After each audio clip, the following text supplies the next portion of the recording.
Hallo, ich bin keiner von den Elevator Boys, aber ich bin der Cornelius und ich darf euch heute endlich unsere neue Sattelstütze vorstellen namens Elevator, und deswegen sitzen wir hier in diesem wunderschönen Aufzug und neben dem Elevator natürlich dem Elevator Boy, weil das Ganze muss ja auch bedient werden. Wir haben das Rad nicht neu erfunden. Ich glaube, das ist ein bisschen schwierig, aber wir haben uns wen gesucht, der ein Rad schon mal gebaut hat, um das so ein bisschen in anderen Worten zu sagen.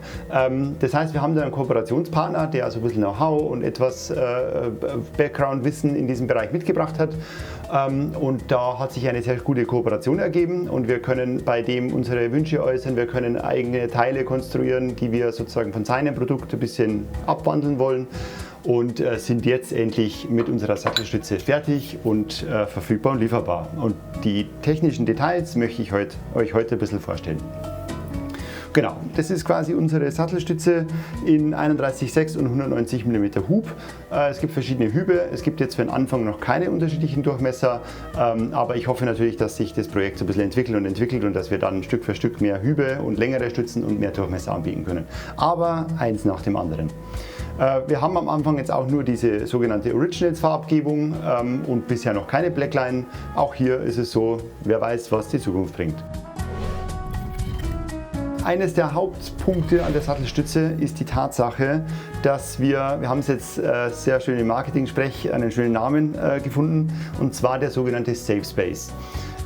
Das ist so, dass wir hier unten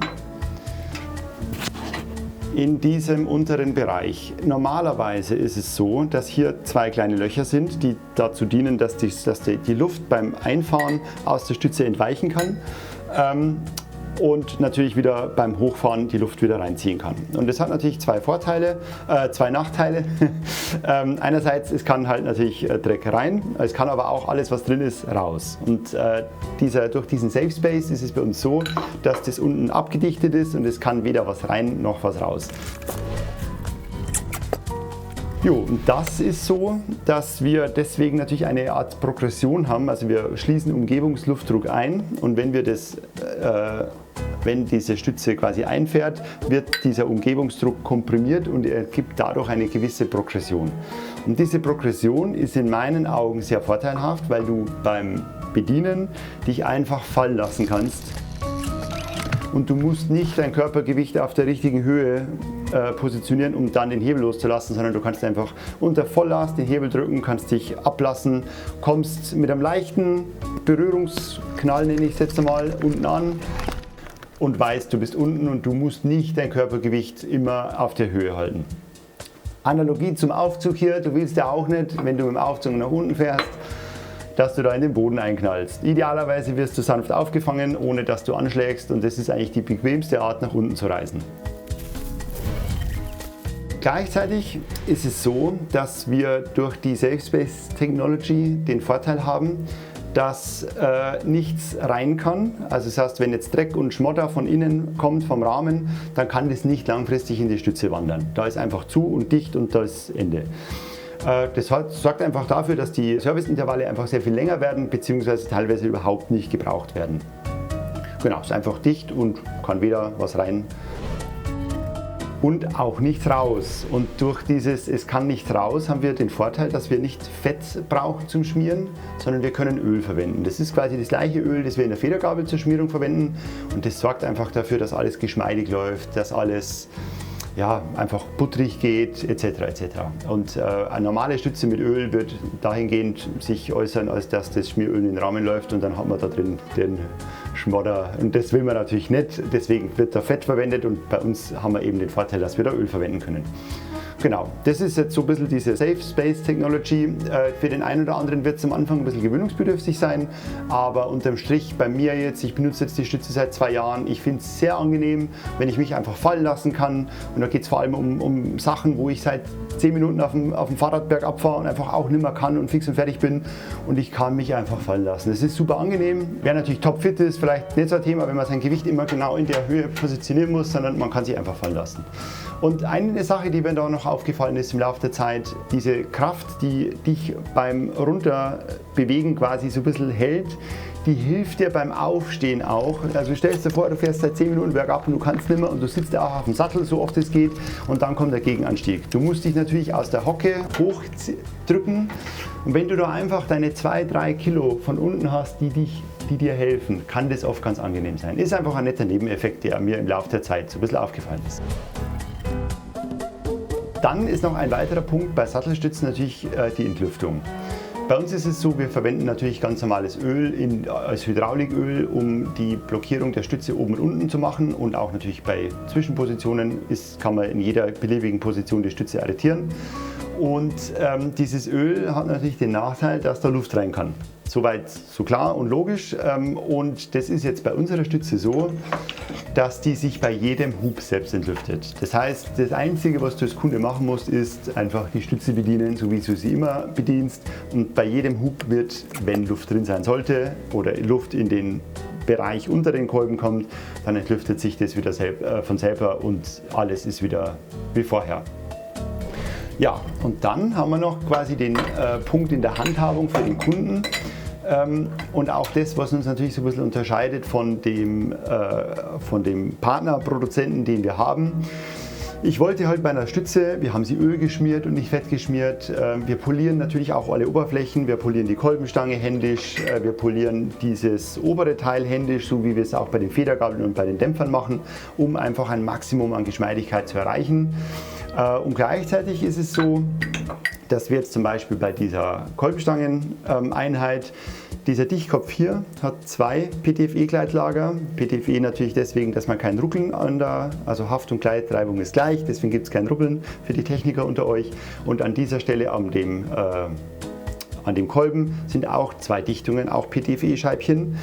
Das hat bei beiden einfach den Zweck, das kann hier nicht kippeln. Und bei oben auch nicht. Und ich wollte einfach, dass diese Verbindung im Inneren so fest wie möglich ist, dass es nicht zum Verklemmen kommen kann. Man muss sich das so vorstellen, ganz ausgefedert. Du bist mit einer vollen Last auf der Stütze, und wenn da jetzt natürlich sehr wenig Abstand ist und nur eine Gleitbuchse, dann kann das verklemmen und verkanten.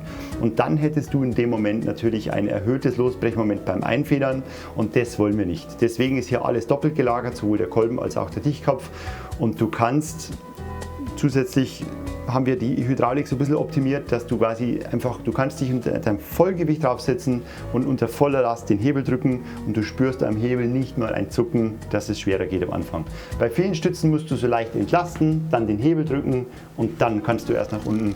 Das brauchst du bei unserer Stütze nicht, du kannst einfach loslegen. Jo, was uns noch so ein bisschen unterscheidet jetzt von dem Produkt unseres Partners aus Taiwan. Es ist ein relativ kleiner Hersteller, der jetzt auch am Anfang seiner beruflichen Laufbahn steht. Und eine Sache, die ich mit dem diskutiert habe, wo ich keine Kompromisse eingehen wollte, ist dieses Oberteil, dass wir da einfach einteilig arbeiten und nicht mit Rohr und Stützenkopf. Ich wollte einfach, dass das einfach von der Haltbarkeit, dass wir einfach da nie irgendwelchen Ärger bekommen. Kann sich da nur vorstellen, wie es wäre, wenn jetzt irgendwas runterkommen würde und das Teil ohne Sattel hier stehen würde.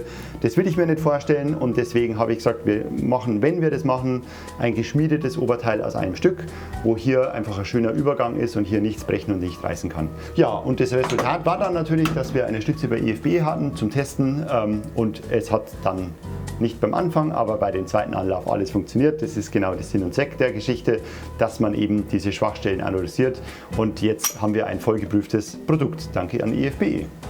So viel zur Stütze. Es sind 5 Punkte.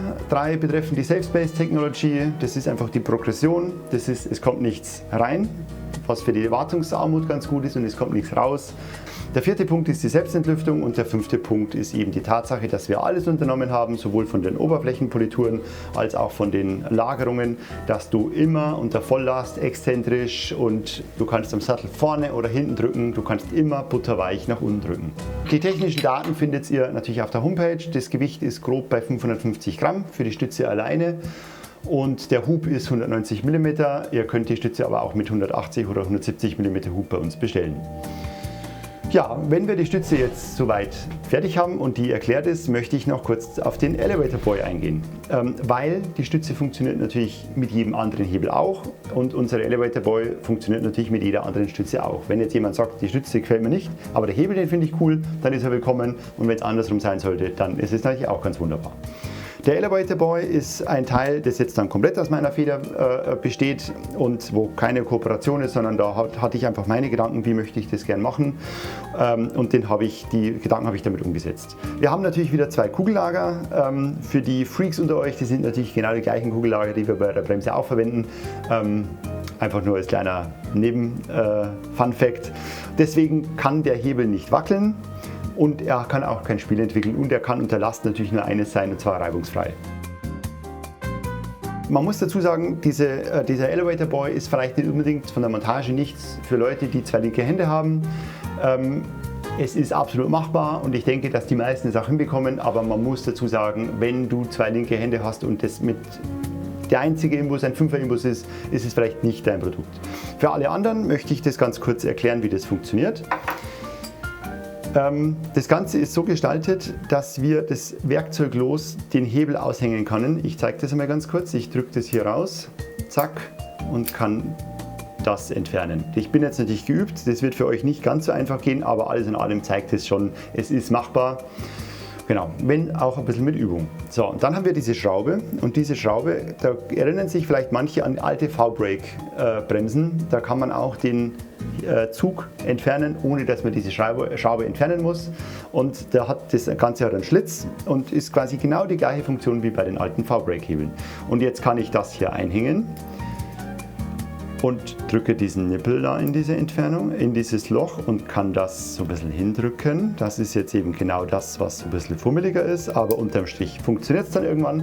Und jetzt drehe ich dieses Rädchen, und hier an diesem Rädchen ist so ein kleiner, das rastet ein bei 180 Grad. Und ab dem Zeitpunkt, wo das mit der Seilkraft, wenn alles quasi zusammengeschoben ist mit der Stütze und das ganze Seil durch den Rahmen, ab dem Zeitpunkt, wo das erste Mal Spannung aufgebaut wird, klickt es kurz und macht Klack, und dann weiß man, man ist hier richtig.